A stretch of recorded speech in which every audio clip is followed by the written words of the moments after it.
Bonjour à tous et bienvenue sur Web3 Pulse, votre rendez-vous quotidien pour décrypter l'économie numérique sans blabla ni sponsor, car ici on est entre passionnés et ça fait du bien. Cela étant dit, j'espère que vous prenez soin de votre santé numérique. En ce mardi 13 mai 2025, les lignes bougent à tous les étapes dans l'écosystème. Vision long terme, reconnaissance institutionnelle, stratégie locale, le Web3 avance sur tous les fronts. D'un côté, Limon Bird, le cerveau derrière Herrera, nous livre une vision fascinante du futur entre intelligence artificielle et gouvernance distribuée. De l'autre, Coinbase marque une page de l'histoire en devenant la première entreprise crypto pure player à intégrer le S&P 500. Aussi, on a le maire de New York, Eric Adams, qui relance la bataille des capitales Web3 avec un appel direct aux acteurs crypto du monde entier pour finir sur l'analyse du BTC. Installez-vous confortablement, on va décrypter tout ça ensemble. Et on attaque tout de suite avec Limon Bird, cofondateur de Herrera et inventeur du Hashgraph, qui n'a pas mâché ses mots au micro du Consensus 2025. Il a dit « Les avancées actuelles rendront la révolution industrielle insignifiante en comparaison ». Son message est clair, ce qui arrive à redéfinir la structure même de nos sociétés numériques. Fondée sur l'idée d'un consensus ultra rapide et économe en énergie, Herrera mise sur plusieurs piliers stratégiques. Déjà l'IA, puisque Baird insiste sur l'importance d'assurer la traçabilité des contenus générés par l'IA via des signatures numériques, un contrôle des permissions de données et des mécanismes de gouvernance algorithmique. Herrera collabore déjà avec Nvidia et Intel sur ces sujets via Equity Lab. Également, on a la tokenisation des actifs réels. Herrera héberge des projets de tokenisation de l'immobilier, des crédits carbone, de l'or, des diamants et même des émissions carbone.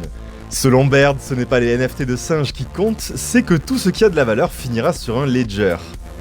Ensuite, les stablecoins, puisqu'Herrera a lancé un stablecoin studio pour faciliter le développement avec le soutien de plusieurs grandes institutions membres de son conseil de gouvernance. Et dernier pilier, les registres immuables via son consensus service, puisqu'Herrera permet à des entreprises comme Hyundai ou Kia de tracer leurs émissions carbone en chaîne de valeur. Mais au-delà de la technologie, c'est la gouvernance qui distingue Herrera. Le projet s'est structuré autour de grandes institutions, universités, multinationales, pour éviter la concentration du pouvoir. Une réponse directe aux dérives que Lemon observe sur d'autres blockchains. Ce qu'on veut, ce n'est pas l'absence de gouvernance, mais une gouvernance digne de confiance. Et on enchaîne avec une nouvelle qui fera date dans l'histoire de la crypto. Coinbase entre officiellement dans le S&P 500, devenant ainsi la première entreprise crypto pure player à intégrer cet indice emblématique de la finance traditionnelle américaine. Alors pour rappel, le S&P 500 c'est la vitrine du capitalisme américain, il regroupe les 500 plus grandes capitalisations boursières du pays, parmi lesquelles Apple, Microsoft, Exxon, JP Morgan ou encore Visa. Y entrer, c'est recevoir un tampon d'acceptabilité institutionnelle. Rappelons-le, Coinbase est née en 2012 dans un garage comme beaucoup de startups de la Silicon Valley. L'entreprise est devenue publique en 2021 via une introduction directe au Nasdaq, avec un sommet à plus de 85 milliards de dollars de valorisation à l'époque. Mais depuis, la route fut chaotique avec la crise de Terra, la chute d'FTX, la régulation incertaine, le contexte a mis les échanges sous pression. Coinbase a connu des pertes, des licenciements et des attaques politiques, notamment avec la SEC sous l'administration Biden.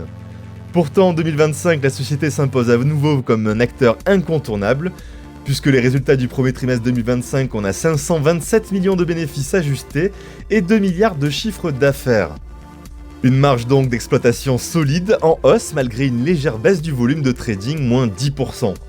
Cette stratégie d'expansion s'explique par le rachat de Deribit pour 2,9 milliards afin de se positionner fortement sur les dérivés, développement des services institutionnels type Custody, Prime Brokerage et Staking, et Coinbase met l'accent sur la conformité dans un contexte réglementaire devenu plus favorable avec le retour de Trump à la présidence. Alors pourquoi cette entrée est historique? Déjà parce que c'est une première pour une entreprise entièrement crypto, puisque d'autres sociétés exposées à la crypto sont dans le S&P 500 comme PayPal, Visa ou Block, mais aucune n'était une entreprise nativement blockchain. Cela ouvre également la porte à une exposition passive via les fonds indiciels, les ETF, des produits de retraite. Autrement dit, des milliards de dollars vont mécaniquement s'exposer à l'action Coin dans les portefeuilles du monde entier. Cela envoie également un signal fort à Wall Street puisque le Web3 n'est plus un pari spéculatif, il devient une infrastructure économique durable avec des modèles rentables, scalables et légitimes. Cette inclusion dans le S&P 500 valide toutes les industries bien au-delà de Coinbase. Elle ouvre la voie à d'autres listings à venir, des acteurs comme Kraken, Bullish, Gemini voire Circle pourraient suivre, surtout au vu du climat réglementaire plus détendu aux États-Unis. En somme, Coinbase n'a pas seulement gagné une bataille boursière, elle a ouvert une brèche dans le mur séparant la finance traditionnelle de la crypto-monnaie. Et cette brèche désormais est institutionnalisée. Brian Armstrong, le PDG de Coinbase, l'a assumé d'une phrase percutante sur X. D'abord, il vous ignore, ensuite il rit de vous, après il se bat contre vous, puis il vous ajoute au S&P 500 ou quelque chose comme ça. En tout cas, je ne sais pas ce que vous en pensez, mais j'aimerais bien voir nos crypto-entreprises préférées rejoindre bientôt le S&P 500 également. Et pendant ce temps, sur la côte Est, le maire de New York, Eric Adams, affiche une ambition nette de devenir la capitale mondiale du Web3. À une semaine du premier Crypto Summit de New York City, Adams a lancé un premier appel clair aux entreprises du secteur. Venez bâtir votre empire ici, le Web3 n'est plus un futur, il est là. La ville veut attirer des talents et créer un environnement crypto-friendly tout en adaptant la régulation sans freiner l'innovation.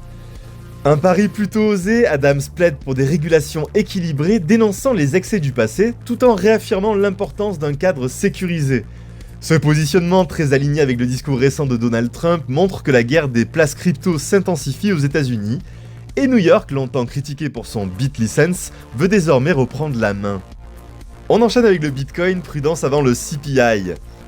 Après avoir touché un sommet historique de 105 800 $, le BTC a brutalement corrigé vers les 102 300, malgré un climat macroéconomique a priori favorable, les accords commerciaux provisoires entre les États-Unis et la Chine, le ralliement boursier du Dow Jones, plus 1000 points, et nouvelle salve d'enthousiasme autour des ETF BTC.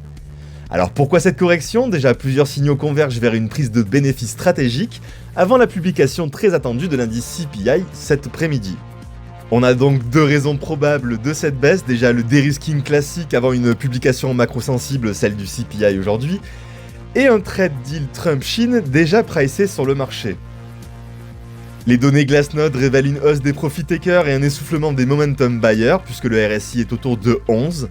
Les first time buyers, eux, en revanche, restent solides avec un RSI maintenu à 100, ce qui nous montre un socle d'accumulation toujours présent. La hausse de l'open interest sur les contrats futurs combinée à une explosion du funding rate, les shorts affluent et certaines longues se font liquider. Autre observation, le spot a fortement contribué à la poussée haussière récente, mais la dynamique semble à présent suspendue dans l'attente de signaux macro clairs. L'incapacité du BTC à se maintenir au-dessus des 104 000 $ malgré des signaux haussiers solides témoigne d'un marché en attente plutôt qu'en repli. À surveiller de près donc l'inflation CPI, un chiffre trop élevé pourrait relancer les tensions sur les taux. On a le rythme des entrées sur les ETF spot BTC et l'impact des dernières annonces comme l'accumulation de MicroStrategy à 14 000 BTC. Du côté du marché crypto, on est en repli de 1,59% pour une capitalisation totale ramenée à 3 290 milliards de dollars. Pourtant, les volumes sur 24 heures explosent à la hausse avec 179 milliards de dollars échangés, plus 44%, signal d'un net regain d'activité mais pas forcément dans le sens attendu. L'indice Fear and Greed reste solide à 71 sur 100, zone grid, et pendant ce temps, l'indice Altcoin Season reste bloqué à 32 sur 100. Les capitaux tournent encore massivement autour de Bitcoin. Le BTC reste donc en tête avec une dominance de 62% en très légère hausse, signifiant qu'il capte la majorité des flux haussiers, tandis que les altcoins, eux, peinent à suivre. Voilà, c'est tout pour moi, j'espère que cette vidéo vous a plu. Si c'est le cas, merci de liker, commenter et abonnez-vous pour ne rien rater. On se retrouve dès demain. D'ici là, tradez prudemment, holdez intelligemment et surtout ne vous laissez pas manipuler par vos émotions. A très vite sur Web3 Pulse.